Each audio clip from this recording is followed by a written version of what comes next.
Hello class, today we're going to work on our 12 days of Christmas.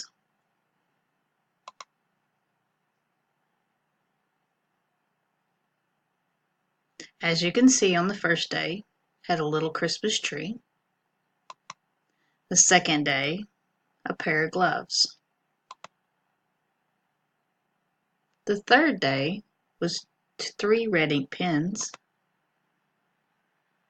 Fourth day was 4 calculators. The fifth day was 5 diamond rings.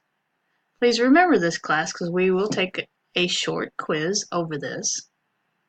The sixth day was 6 spelling papers, 7 pencil erasers,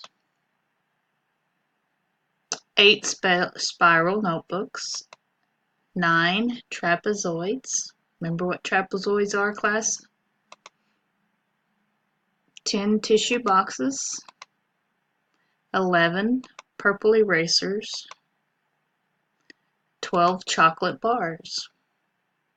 Please remember we will have a quiz over this. Thank you.